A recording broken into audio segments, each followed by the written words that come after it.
Your Excellency Xi Jinping, President of the People's Republic of China, Your Excellencies, Heads of State and Government, Your Excellency Antonio Guterres, United Nations Secretary General, Heads of international organizations, ladies and gentlemen. At the outset, allow me to express my gratitude to President Xi Jinping and the government of the People's Republic of China for convening us today and for the warm hospitality that has been accorded to us.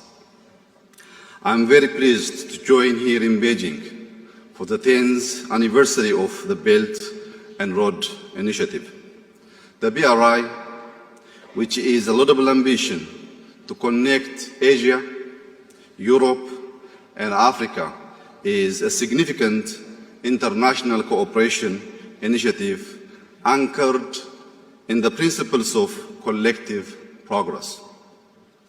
I applaud President Xi for his vision in designing and launching the Belt and Road Initiative, as well as for the proposal of the 3 global initiatives of civilization, security, and development, aimed at building a community with a shared future.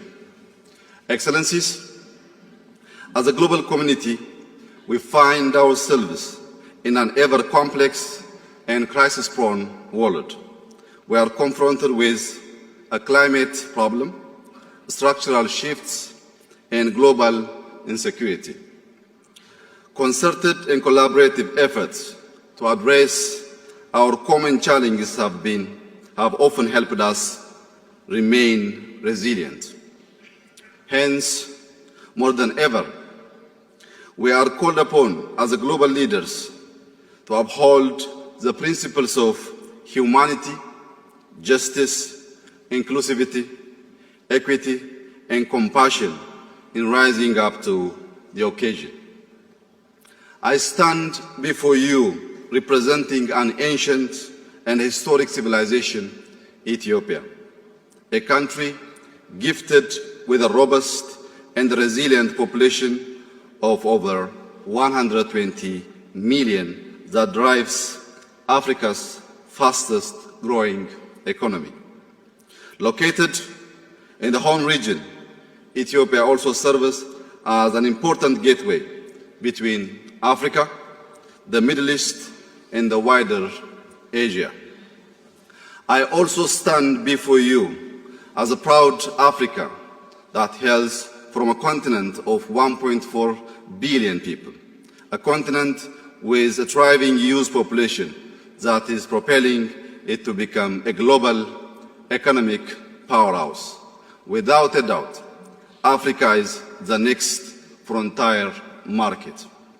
Excellencies, historic relations between the African continent and China span 2,000 years.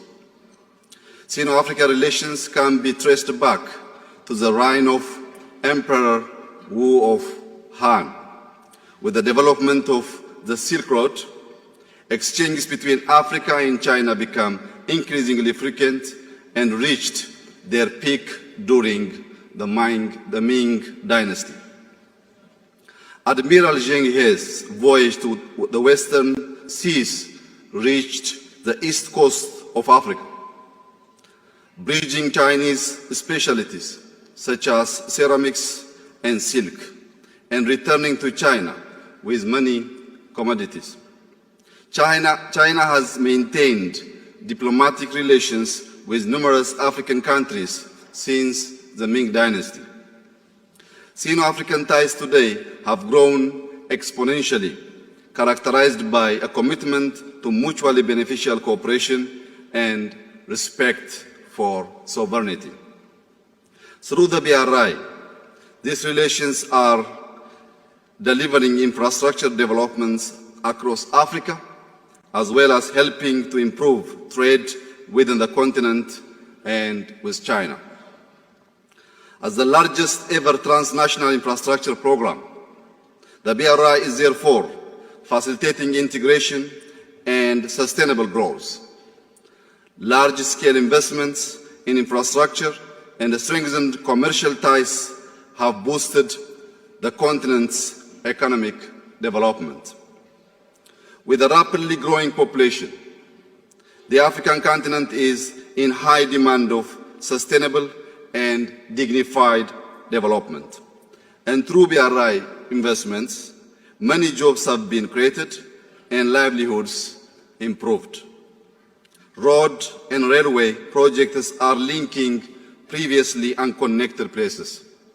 People-to-people relations are being enhanced both within and across countries. The principle of connectivity inherent in BRI has also offered African countries with alternative sources of capital, technology, and skills needed for our modernization agenda.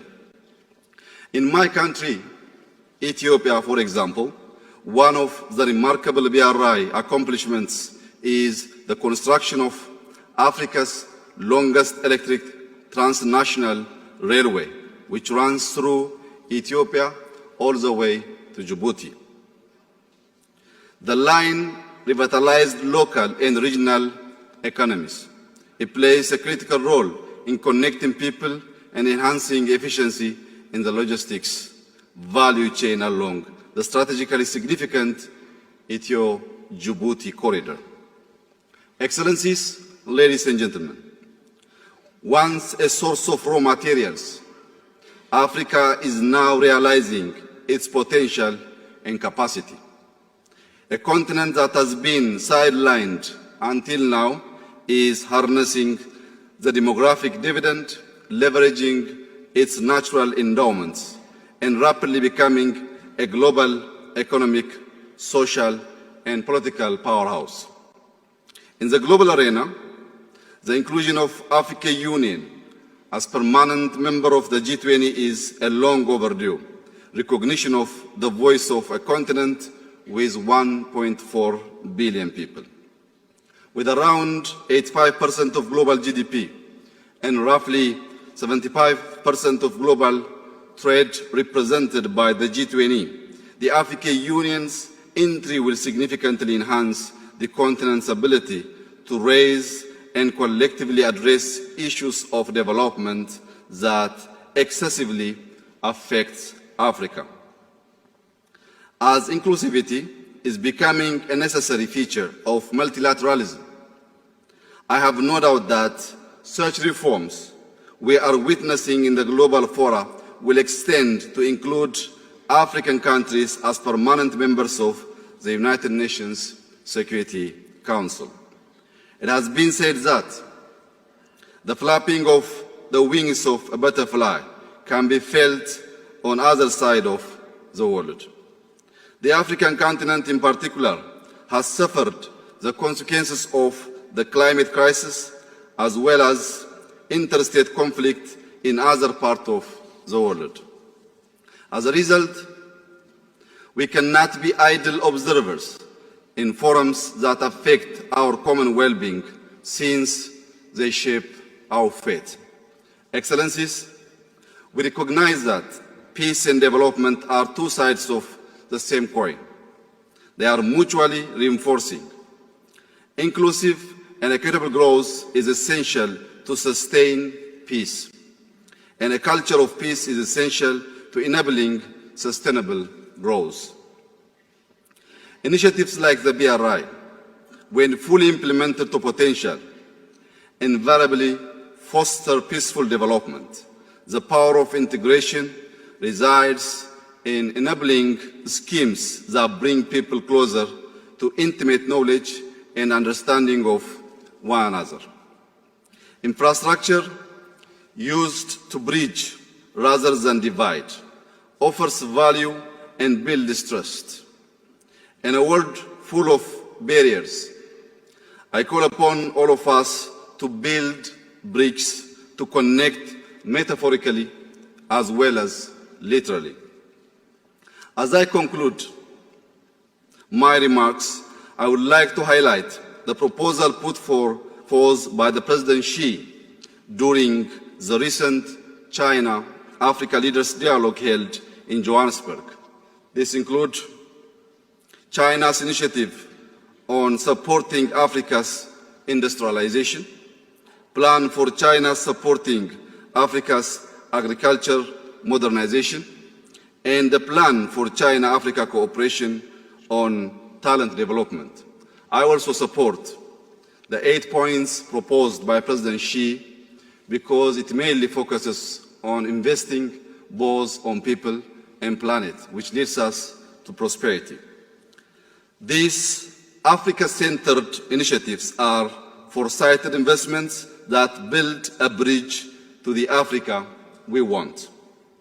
I would like to emphasize that Ethiopia fully welcomes these plans and initiatives in harmony with our development strategy and 10-year economic plan to diversify our economy and forge our path to holistic prosperity. I thank you. Sheshe.